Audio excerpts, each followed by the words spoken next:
Muy buenas noches, bienvenidos a Primer Círculo. Como está seguramente usted informado, está cambiando el régimen internacional de comercio exterior y el 2 de abril va a anunciar el presidente Trump cómo entiende él lo que ha llamado los aranceles recíprocos. Te voy a cobrar tanto por lo que tú me cobras, y le ha denominado el Día de la Liberación. No sabemos muy bien de qué, pero ese es el dato. Hoy vamos a hablar sobre el tema que más le importa al país, que es dentro de esta redefinición de las reglas arancelarias, el de la industria automotriz, que como usted sabe ha sido el ancla de la integración comercial, primero entre Canadá y Estados Unidos y luego de toda América del Norte. Y con ese fin hemos invitado a un experto. Si leyera su currículum, pues pasaríamos todo el programa explicándolo, pero créanme, sabe como probablemente nadie más cómo se ha integrado la industria automotriz en América del Norte y cuáles son las implicaciones de esto. Eduardo Solís. Bienvenido, Eduardo. Muchísimas gracias, Carlos, Federico. Eduardo, gracias por permitirnos estar aquí con su amable auditorio. Muy buenas noches. Ahora bien, gracias a ti por venir, Eduardo. Es muy difícil hablar de esto porque mañana Trump puede cambiar de opinión, o pasado o el día siguiente. Pero ¿por qué no nos cuentas primero la foto para la industria automotriz? ¿Qué es lo que hoy ya se dijo y qué se espera que venga en términos arancelarios? Claro, hay un escenario actual muy importante para América del Norte en materia automotriz, en el cual la industria se ha venido integrando a partir del Telecán, vamos a decirlo, del Tratado de Libre Comercio de América del Norte, que entra en vigor en 1994, el 1 de enero, y luego, pues, con la renegociación del Telecán, se llevan a cabo cambios importantísimos a la regla de origen, pero que, en resumen, lo que hacen es que es una regla de origen más estricta, más robusta. Una regla de origen de América del Norte. De América del Norte. Principio. Más difícil, más complicada, más robusta. Para que se produzca más en México, Estados Unidos y Canadá sin distinguir entre los Correcto. Y creo que sería bueno decir qué es el origen. O sea, Por supuesto. no, porque para mucha gente, ¿qué es esto? Federico. Para que un bien, en general, no necesariamente automotriz, todos los bienes, 11,000 productos de la tarifa arancelaria, cumpla con origen de tal manera que califique para el libre comercio. Para el arancel cero. Para el arancel cero. ¿Cero? Califique para el libre comercio. Sí. Arancel cero. Tiene que cumplir una regla que está establecida en el propio tratado. En el Telecán, los autos tenían que cumplir con 62.5% de integración regional, como bien lo dice Carlos, Sí. de América del Norte, Canadá, México, Estados Unidos. 62.5, no distingue. Del 62.5 puede ser una parte estadounidense, una parte canadiense, una parte mexicana, pero siempre hablando de América del Norte. Y Trump, cuando renegocia esto, nos dice, va más alto. Pero además te doy una intimidad. En Esas son buenísimas. algún momento le dice el negociador estadounidense a nuestro negociador, al buen Ildefonso Guajardo, Aquí estuvo hace unas semanas. 85% eso es lo que queremos. Yo, como presidente de la asociación, por supuesto, no estuvimos de acuerdo. 85%, vamos, nos saca del mercado, es muy poco competitivo. No es el tema de si puedes integrarte. Si me das los años suficientes, lo logro. Sí, pero con una pieza cara y mala, porque hay más barata en otro lado. Entonces, vuelve el secretario, entonces, Guajardo, a la negociación y logramos 75%. Pero 75% es muchísimo. Y con otra regla, ¿no? Que un porcentaje tiene que ser en áreas donde el salario por hora es más de 24, ¿no? 16. Pero déjame te digo una cosa. Termino con este 75 como un porcentaje súper elevado porque venimos del 62.5. 62.5 a 75. ¿Cuánto tiempo? En principio, en 3 años, en principio, y ahorita explico por qué, eso significa que el 1 de julio del 2023 tenía que entrar el 75 más otra parte de la regla que ahorita le explico. Sin embargo, en la negociación del propio tratado se establece un mecanismo que te permite que la regla no entre en vigor y que puedas lograr hasta 2 años más para que entre en vigor completa la regla. Eso nos pone en el 1 de julio del 2025. ¿Qué tenías que hacer? Sentarte con el USTR, con esta oficina comercial de los Estados Unidos, y negociar 2 años más a cambio de poner una planta de transmisiones, a cambio de poner una planta de motores, algo en Estados Unidos, incluyendo investigación y desarrollo, desde el corporativo, negociando con el USTR, para que las plantas por modelo, no por planta, no por marca, Cada modelo. sino en este modelo quiero y necesito 2 años más. En este no, en este estoy bastante bien, con los 3 años tengo. En este otro necesito 1 año. Ahora, y había una salida que es, si no cumplo, entro con el 3%. 2.5. 2.5, que es... Un arancel al que llamamos de nación más favorecida. Es el arancel máximo al que Estados Unidos puede imponer, y déjame que le pongo comillas. Claro, ya lo estamos viendo. 2.5% es el arancel de nación más favorecida al que Estados Unidos podía llegar para cualquiera que no tiene tratado, que no cumple origen, Salvo en las pick-ups que tienen un impuesto mayor. y que en las otras partes de la regla, y rápidamente describo 2 o 3 de ellas, una es la que tú dijiste. El 40% del auto tiene que ser fabricado en zonas que pagan más de $16 la hora. Déjame se lo simplifico sí, al sí. auditorio. Olvídense del tema de $16 la hora, porque luego dicen, Es que la mano de obra más barata, es la ¿no? regla de origen de la mano de obra. No, a ver, es el 40% tiene que venir de Estados Unidos y Canadá Punto. para incorporarse en el auto. Y en el caso de las pickups, 45, cuando termina esta transición de la regla de origen. Entonces, vamos hacia el 40, vamos hacia el 45, y los que no negociaron ya entró en vigor desde el 2023, Y esto 1 se de julio. firmó con el señor Donald Trump. Primera administración del señor Donald Trump. Y el señor Donald Trump ahora dice, siempre no. Siempre ¿Qué es no. lo que está diciendo? Déjame poner una última parte, no es todo, hay más partes de la regla, pero para hacerlo sencillo para la mesa y por supuesto el amable auditorio. 70% del acero en un auto tiene que ser de la región de Norteamérica, y 70% del aluminio tiene que ser de la región de Norteamérica. Que a su vez se define que para que sea acero de la región tiene que tener tal y tal características, ¿no? No, además sin transición. Sí. Además, inmediato.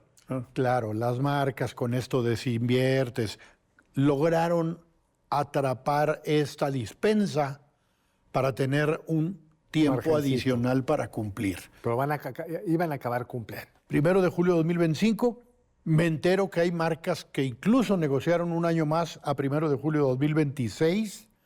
Y entonces, ahora sí, tenemos una regla que pone máximos, pero además se negocian 2 cartas paralelas, Carlos, Federico, que las pongo en la mesa por importantes.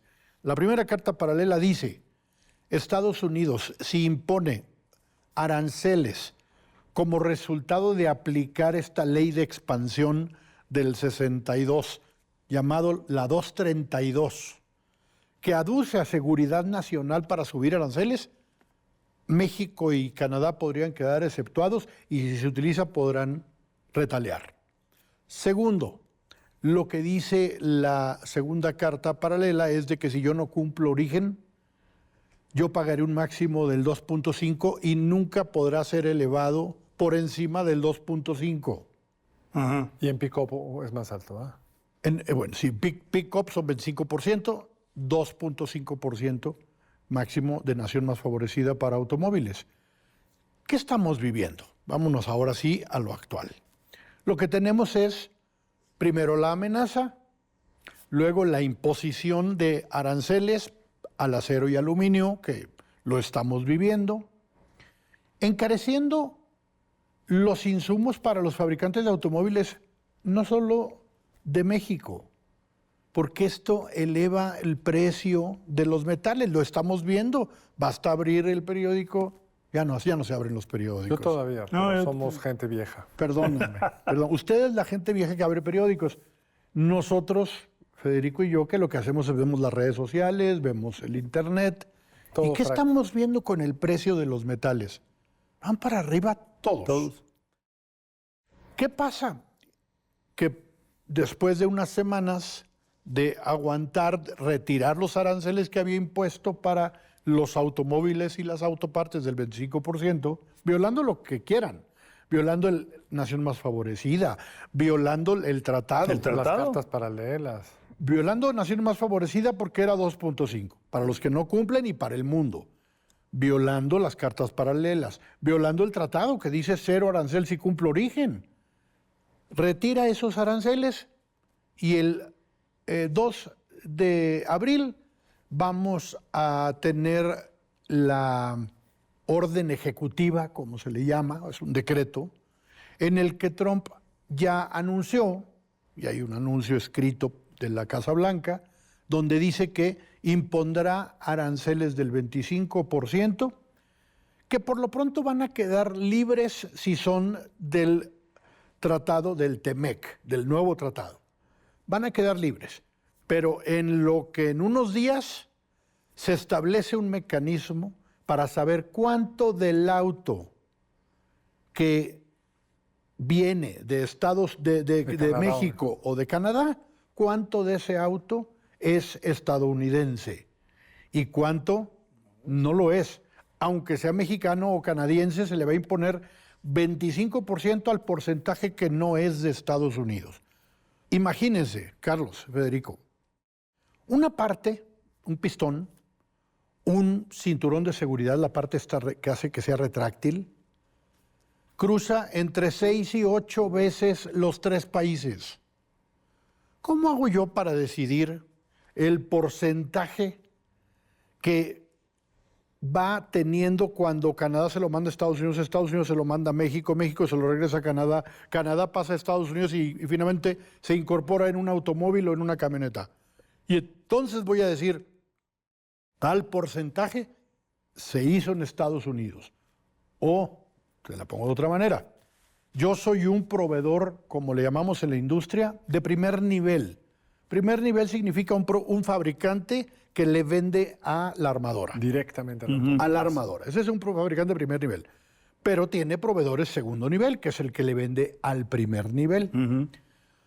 Cuando el proveedor segundo nivel está en Estados Unidos y el proveedor segundo nivel está en México y hay otro proveedor segundo nivel que está en Canadá y el fabricante en México, hay que tomar en cuenta que alrededor de 470 empresas primer nivel, de las más importantes del mundo, las 500 más importantes, 470 ya están en México. Esas compran de proveedores en Canadá, en Estados Unidos y en el mundo, pero cumplen origen. Entonces, yo puedo tomar en cuenta, es proveedor primer nivel, cuando le vendo a la armadora le digo, oye, por cierto, el 70% de la pieza que estás metiendo allá viene de partes, componentes, proveedor segundo nivel de Estados Unidos. ¿Te imaginas el galimatías? No. Mira, no me lo quiero imaginar, pero tengo que hacer un corte y regresamos para cerrar con esto de la explicación y entrarle al tema cómo te imaginas que esto va a evolucionar. Claro que sí. Un momento con más mucho gusto. de regreso aquí en Primer Círculo. Estamos de regreso con Eduardo Solís, hablando sobre este nuevo proceso que se está armando, violentando todas las reglas que habíamos negociado y cómo se va a catalogar o no una de las piezas que se arme en un auto en México como si viene o no de Estados Unidos, porque en las reglas que nos propone o nos impone Trump, esa parte no tendría arancel, todo lo demás sí lo tendría, a menos de que nos decías antes de empezar que lo mismo va a suceder para autopartes, pero se queda suspendido hasta el 3 de mayo. 2 de mayo. 2 de mayo, porque ahí entraría también un conteo de que cada autoparte, qué parte viene de Estados Unidos, ¿no? Ahora, decía algo que la expresión galimatías. No, lo dijimos mejor en el intermedio. Es demencial. Es demencial. Pero hay algo que, digamos, todo esto tiene repercusiones, que es el precio de los automóviles. Y el presidente de los Estados Unidos hizo una declaración el sábado que es verdaderamente contraria a los intereses de los norteamericanos. No me importa el precio de los automóviles, yo lo que quiero es que sean hechos en Estados Unidos. Entonces, tarde o temprano, los que compran las pick-ups, hay alguna muy famosa que se vende muchísimo en Estados Unidos, pues lo van a sentir en el bolsillo. ¿Cómo ves eso? ¿Y cómo lo ves para los mexicanos? Claramente lo que está detrás es el pensamiento de un modelo que a algunos les tocó vivir, nos tocó vivir. No te hagas el jovencito. En los 70s se llamaba el modelo de crecimiento hacia adentro. De sustitución de importación. Es un modelo de sustitución de importaciones donde elevar la protección en frontera vía aranceles era la manera de generar industria nacional. Pero una pregunta que, si ese es el objetivo, tú hubieras esperado que las armadoras de Estados Unidos, sus acciones iban a subir muchísimo. Exacto. Porque ya van a poder Carlos. hacer más coche en Estados Unidos. Y vimos exactamente lo contrario. Carlos, bueno, es que es el resultado de que el mercado anticipa y dice, no, ese modelo ya falló, perdón, pero ese modelo ya falló. Este modelo de crecimiento hacia adentro no nos los puedes venir a recetar de nuevo. Además, es mucho Porque más estamos compleja la industria. integrados. Entonces, respondo a tu pregunta para luego pasar a este tema, Carlos, tan importante del arancel. $3,500 es lo que puede en promedio subir el precio de un automóvil. De un automóvil promedio, no estamos hablando de un Bentley, ¿verdad? Estamos hablando de un automóvil promedio que sube $3,500. Puede haber unos que suben hasta $5,000, unos que suban ¿El $3,000. automóvil promedio más o menos Pero- cuánto vale? Bueno, ponle $20,000. Estamos dando un 15% o 20%. Y además lo importante también aquí es rescatar el eje de lo que fue el Tratado de Libre Comercio inicial y lo que es el libre comercio, que es el consumidor. O sea, al final de cuentas lo que quieres es que el consumidor tenga aguacate más barato. Y quieres tener este escenario de competitividad frente al mundo. ante el mundo. Porque ese, La integración es eso. Viene el espíritu de integración para poder buscar el mejor escenario para la competitividad. Y aquí estamos como al revés. ¿Cómo hacemos para que Estados Unidos sea el que fabrique todo a costa del consumidor, a costa de... además, en un contexto donde hay pleno empleo en Estados Unidos. ¿Qué significa eso? Que pues, prácticamente todos los trabajadores tienen un trabajo, claro. Podrían irse a otro trabajo.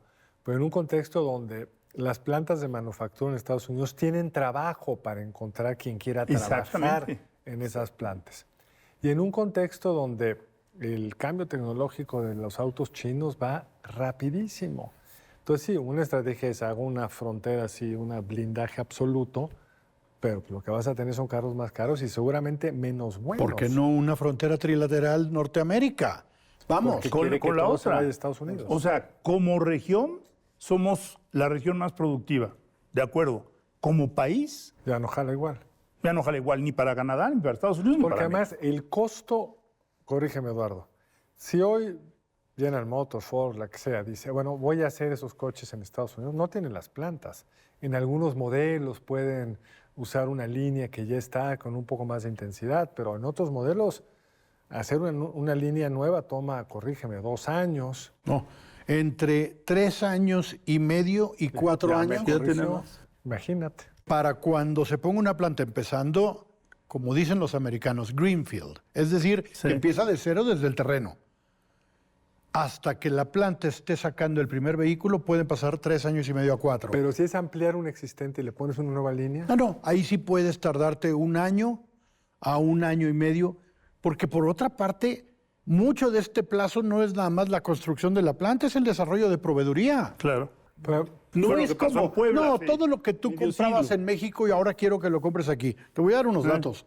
México es el primer proveedor de autopartes del mercado de Estados Unidos. 41% de lo que importan de autopartes del mundo viene de México. ¿y cuánto de lo que consumen viene de fuera? 60 y tantos por ciento es nacional, 40 y tantos. Y de ese 30 o 40, el 40 es mexicano. Sí. Y 15% del total. Pero O sea, déjame, te doy un dato bien interesante. El segundo lugar, el tercero, el cuarto, el quinto y el sexto es Canadá, China, Japón, Alemania y Corea. Apenas sumados los 5 son 40%. Ajá. Es decir, México es el primer lugar proveedor de autopartes por mucho, porque los siguientes 5 apenas igualan al segundo lugar que es México. Entonces, Tú no puedes simplemente decir voy a cerrarle la puerta, le voy a poner 25% y aquí no va a pasar nada. Y el que no quiera que compre en Estados Unidos, No hay. desarrollar proveedores no es un tema. No. A ver, no es como en lugar de comprar las escobas aquí las compro acá. No. Y lo vimos con los chips Bueno, en el COVID. O sea, digo, entonces, Eso uno, y lo vimos con lo que nos contaste. Se subió el contenido regional con tiempos, se les dio plazos mayores, si cumplían con ciertos requisitos de inversión en Estados Unidos, porque esto toma tiempo. basta Aquí recordar. hay un doble riesgo para la empresa. Uno es rapidísimo y dos, no saben cuánto va a durar. Claro, mira, te voy a dar números así gruesos. 9 millones de vehículos que se fabrican en Estados Unidos, números gruesos. 8 millones de vehículos que importan. Es decir, Tendrían que duplicar su capacidad productiva. bueno, no, simplemente no da. Déjame irme al tema de los aranceles. Decíamos galimatías, decíamos demencial. Es una locura el cálculo de lo que es de Estados Unidos para separarlo de lo que es Canadá, México o el resto del mundo para cobrarte 25% de arancel a lo que no sea estadounidense del auto que me llega. Dice en la nota de la Casa Blanca, armadora que está en México, te voy a creer. Pero si yo me doy cuenta en una auditoría que me trataste de engañar y que me dijiste que 37.2 del auto era estadounidense, fabricado en Silao, fabricado en cualquier parte de México. Me dijiste que era 37. Después de una auditoría que yo hice, sabrá Dios ahorita cómo, resulta que no era 37, era 21. Te cobro aranceles retroactivos y además las penalidades a las... Y hay un problema metodológico, porque ¿qué es qué? Que es lo que nos explicabas hace un rato. Claro, ¿cómo vas a llegar al 37 o al 21? Ahora, es tan demencial que me parece que no va a ir por ahí. A ver, eso es a donde quería ir. ¿A dónde vamos a llegar? Yo sé que hasta allá queremos ir. Y el público quiere saber, bueno, pero ¿qué va a pasar? Bueno, mi forma de verlo es que es tan demencial que no va a ocurrir. ¿Qué puede ocurrir? Unos días, vamos, una semana. Esto es tener la pistola cargada para negociar, sentarte a negociar. ¿Negociar qué? Negociar la revisión del tratado, hacer una regla de origen como hace unos años se la propusieron al entonces secretario de 85%, ¿te gusta?